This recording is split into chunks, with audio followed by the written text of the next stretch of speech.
Chief election commissioner साहब भी शायद जो हैं वो इस्तीफा दे जाए। क्यों आप उनके पीछे पड़ गए? सर र्यूमर्स तो हैं। बड़े अहम इदारों की जानिब से कुछ प्रेस रिलीजें आई थी जिसमें बाकायदा तौर पर चीफ इलेक्शन कमिश्नर से मुस्ताफी होने का मुतालबा किया गया था। और कोई रोड़ा ढूंढे, आपने गलत रोड़े को हाथ डाला है। कैसा होना चाहिए सियासतदान को? मेरा ख्याल है सियासतदान को एक तो बुर्दबान होना चाहिए, सबसे पहली बात उसको डाइजेस्ट करे वो चीज़ों को। मैं खुद मुखालिफ हूँ उसकी बहुत सारी बातों का। कारगिल में जो हुआ आज तक नवाज शरीफ हमने सीने में रख के बैठे, अगर यहाँ होता यकीन उसने कंटेनर पे उठ के कारगिल की सारी कहानी बयान कर देनी। अब साइफर वाला मामला नहीं होना चाहिए था, आपको पब्लिक में नहीं लाना चाहिए था। पहले आपने कहा नाम नहीं बताना, फिर आपने खुद टीवी इंटरव्यू में ओहो अमेरिका क्या कि खामोशी, हालांकि वो तो बच्चे को भी पता है कि आपने जानबूझ के नाम लिया है। जो बड़ा अफसोसनाक वाक़या था मोहतरमा आसमा जहांगीर साहबा की वफ़ात का, वो खबर मेरे हाथे आई। इकरारुल हसन साहब लाहौर आए ज़ैनब कत्ल केस का, जब मुजरिम को जिस दिन फांसी होनी थी तो इकरार भाई हमारे साथ ही थे। तो उन्होंने मुझे कहा कि यार आबिद भाई मैं आपकी खबर टीवी पर देख के ना मुझे ना एक दफ़ा मेरा दिल ना धड़क रहा था। कहते हैं मैंने कहा कि मेरे सामने अगर मोहतरमा की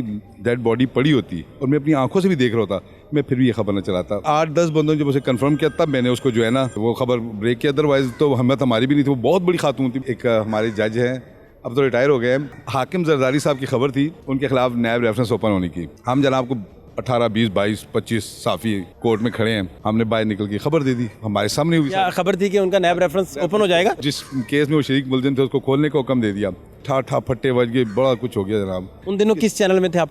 मैं एयरवे में। तो वो प्रेस रिलीज आई, आर्डर आया, तो उसमें से रेफरेंस खोलने का जो मामला था वही खा लिया गया था, वो था ही नहीं उसमें। एयरवे ने आपके साथ क्या सलूक किया होगा? कुछ भी नहीं। उनको देखें, उन्हें पता था, उन्हें पता है कि हम देखें जाके हम किसी से पूछ तो नहीं सकते ना, जो जज से तो नहीं पूछ सकते कि भाई आपने ये आर्डर। जज साथ चले गए, रिटायर्ड हो गए। हमारे एक और मरहूम जज अल्लाह बख्शा वो फोत हो गए, शेरी रहमान की एक करारदाद थी, उस पर वो साहब ने बाकायदा कहा कि जी मैं उसको रोक रहा हूँ, और रोकने के बाद उन्होंने कहा जी मैं फिर इसको बाद में देखूंगा, अभी उस पर अमल दरामद कोई नहीं होगा, करारदाद आगे नहीं जाएगी। हम बाहर निकले, हमने फट्टे चला दिए। उसके बाद हम यहाँ खड़े हैं यही इस बोर्ड के पास। मोहतरमा आसमा जहांगीर मरहुमा जो हैं वो कहीं से आई, तो उन्होंने आके कहा कि कौमी असम्बली के मामले में किस तरह बोल सकते हैं, किस तरह वो स्टे कर सकता है। कहते हैं सुबह से चैनल मेरी जान खा गए हैं। कोर्ट का एक बंदा यहाँ मौजूद था, उसने आसमा जहांगीर साहबा की गुफ्तगू सुनी, चले गए।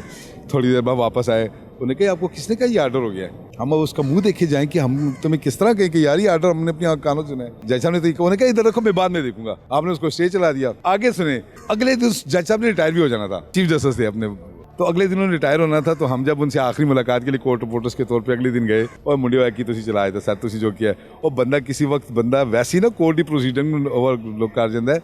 ये नहीं होता कि तुसी हर लफ्ज़ मेरे मुझे निकले चला दिया करो, और बारह चलो अब मैं जा रहा हूँ, मैं कुछ नहीं कहता। रियाज साहब की कोई बात शेयर करें। बहुत कमाल के कार्टूनिस्ट थे। जब मोहतरमा बेनज़ीर भुट्टो और आसिफ जरदारी का केस लगा हुआ था यहाँ लाहौर हाई कोर्ट में, एक कार्टून बनाया और कुछ काबिल इतराज़ कार्टून था, वो कार्टून बना के उन्होंने आसिफ जरदारी को दे दिया। अब वो जरदारी साहब देखे जा रहे हैं, सामने जज प्रोसीडिंग कर रहा है, जरदारी साहब मुस्कुरा रहे हैं, और मोहतरमा जरदारी साहब को देख के कह रही कि इसमें क्या है। उन्होंने कहा बीबी कुछ भी नहीं है, बच्चे मेरा मजाक ऐसी मजाक दिखा सी वापस। उन्होंने एक कार्टून लिख के एक बना के एक जज की फाइल में रख दिया, केस की फाइल में रख दिया। वो जज साहब के पास चला गया, और जुडिशरी की उस कार्टून में उन्होंने खासा तमस्खर उड़ाया हुआ था। बहरहाल बेचारे सबकी दौड़ी लगी रही, सबको पता था रियाज शाकिर, लेकिन किसी की हिम्मत नहीं थी नाम लेने की, क्योंकि भाई थे वो सबके, बड़े हमारे बुजुर्ग थे और बड़े कमाल के सीजन जर्नलिस्ट थे। इलेक्शन कमीशन ने आरओज की ट्रेनिंग नहीं की, नॉमिनेशन पेपर जमा हुए हैं, छोटी मोटी लाइबिलिटीज हैं तो उनको पहले इन्फॉर्म कर देना चाहिए। एफबीआर हमारा आम जो हम देहातों के लोग हैं, हम एफबीआर को प्रॉपर तौर पर नहीं समझते, वकीलों के थ्रू ही अपनी फाइलिंग करवाते हैं ना जी। एफबीआर का 70,000 का, और वो पिछला था, हर साल टैक्सेस भी जमा करवा रहा हूँ प्रॉपर। आरओ मुझे पहले उधर ही बता देते कि आपके ज़ुम्मे 17,000 रुपये है, तो मैं उधर ही पे करता, तो हमें इधर आना नहीं पड़ता। 27 को मुझे उन्होंने बुलवाया, और आरओ ने मुझे कहा कि आपके कागजात ठीक हैं, और 30 को उन्होंने एक जो प्यार का लेटर वो मेरे हाथ में पकड़ा दिया। लव लेटर दे दिया? लेटर मुझे दे दिया। इस उम्र में ठीक ठाक हूँ। सर्दी सुर्दी ताड़ा प्रोग्राम देख के मुझे सर्दी लगने लग गई है। अभी क्या चल रहा है? इलेक्शन कोई करीब आते जा रहे हैं आप, तो इधर तो गर्मा गर्मी चल रही है हाई कोर्ट में, लाहौर हाई कोर्ट में। जहाँ तक अदालतों की बात है ना, अगर अदालतों को आप देखते हैं तो अदालतों में तो हमें लगता है कि 8 फरवरी को इलेक्शन हो जाना है, मगर जो वैसे सूरत हाल हम देख रहे हैं, मुझे नहीं लग रहा कि इलेक्शन जो है वो 8 फरवरी को होते नज़र आते हैं। और जिस तरह हम ये देख रहे हैं कि सेक्रेटरी इलेक्शन कमीशन तो अब जा चुके हैं, और ये भी जो है वो गुमान कहा जा रहा है कि चीफ इलेक्शन कमिश्नर साहब भी शायद जो हैं वो इस्तीफा दे जाए। क्यों?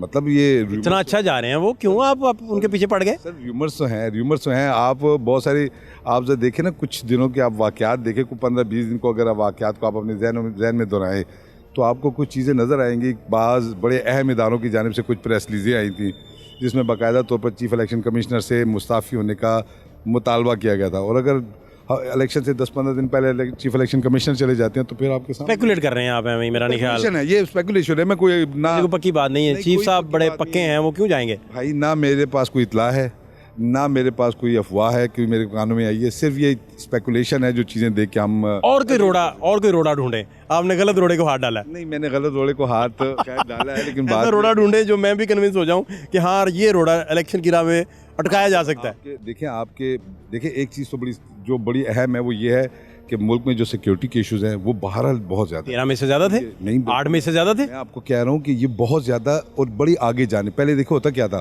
पहले होता ये था कि आम जगहों पे जाते थे, हमले होते थे। अब आप ये देखो उन्होंने ख़ास टारगेट किए हुए हैं बड़े लोगों को, आपके सिक्योरिटी एजेंसीज को। और अगर खुदा न खासा इलेक्शन डे पे यह सब कुछ होता है। मैंने एक दफ़ा गुज़श्ता जब इलेक्शन हो रहा था 2018 का, तो मैंने शेख रशीद साहब यहाँ तशरीफ़ लाए, तो मैंने शेख रशीद से ये बात कही, उनसे ये सवाल पूछा कि आज आप ये कह रहे हैं कि इलेक्शन हो, आप कहते हैं कि जी आप पाकिस्तान के 24 करोड़ लोगों को तहफ़्फ़ुज़ दें। ये मुमकिन नहीं है सर, ये नहीं हो सकता कि आपकी फ़ौज या आपकी पुलिस जो है वो 24 करोड़ लोगों को जो है वो साथ एक पुलिस वाला, एक रेंजर्स और एक आर्मी ऑफिसर जो है वो साथ तैनात कर दे। कैसा होना चाहिए सियासतदान को? मेरा ख्याल है सियासतदान को एक तो बुर्दबान होना चाहिए सबसे पहली बात, उसको डाइजेस्ट करे वो चीज़ों को।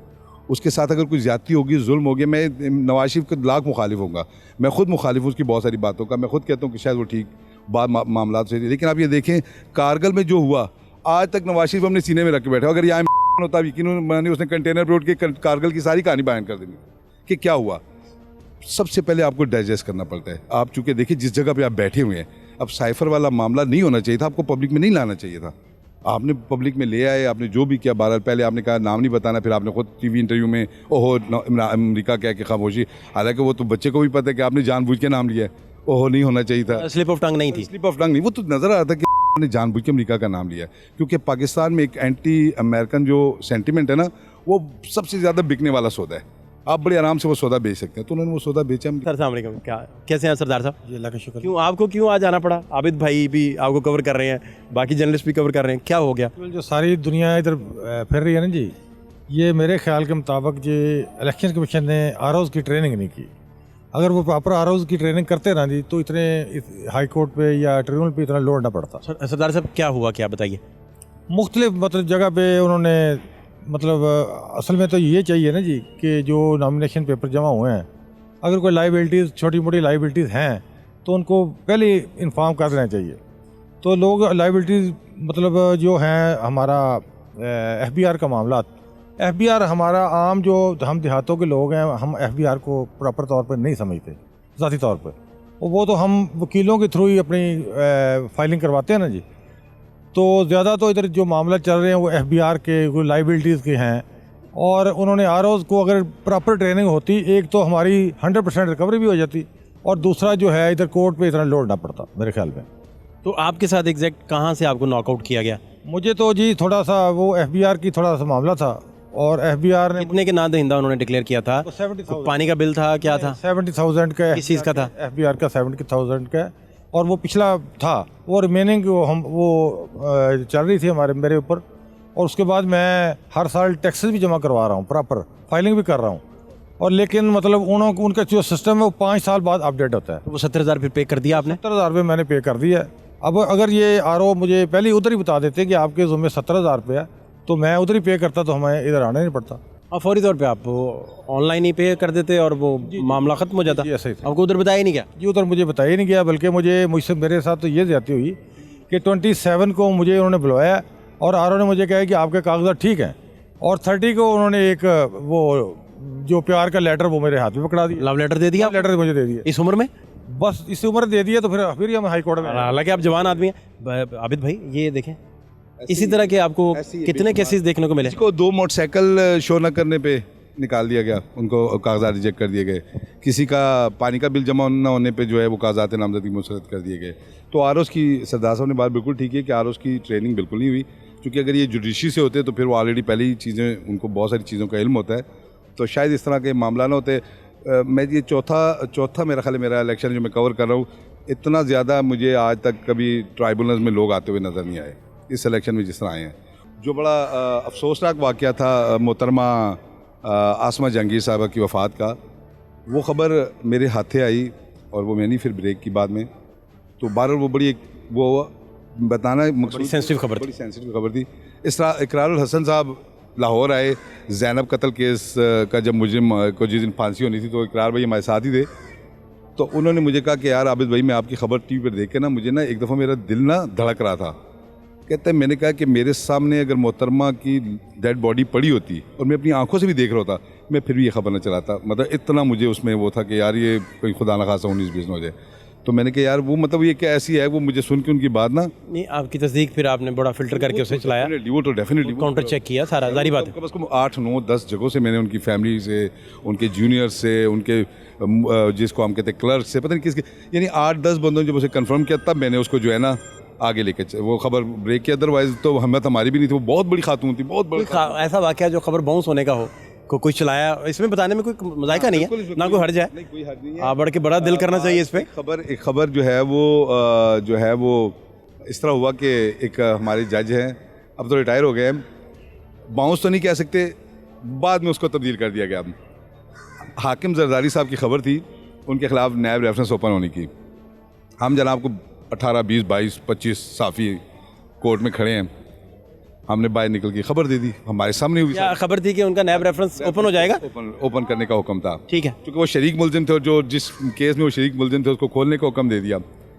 तो वो जनाब बाहर निकले, हमने खबर दे दी, ठा फट्टे बज गए, बड़ा कुछ हो गया जनाब। शाम को वो पहली दफ़ा हमने देखा, तो उससे पहले कभी हमने नहीं देखा कि हाई कोर्ट ने। उन दिनों किस चैनल में थे आप?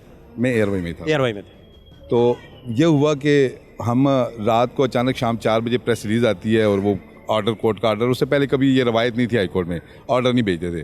तो वो प्रेस रिलीज़ आई, ऑर्डर आया, तो उसमें से वो जो रेफरेंस खोलने का जो मामला था वही खा लिया गया था, वो था ही नहीं उसमें। हालांकि जज ने हुक्म दिया हुआ था। हम 18-20 बंदे अंदर मौजूद थे।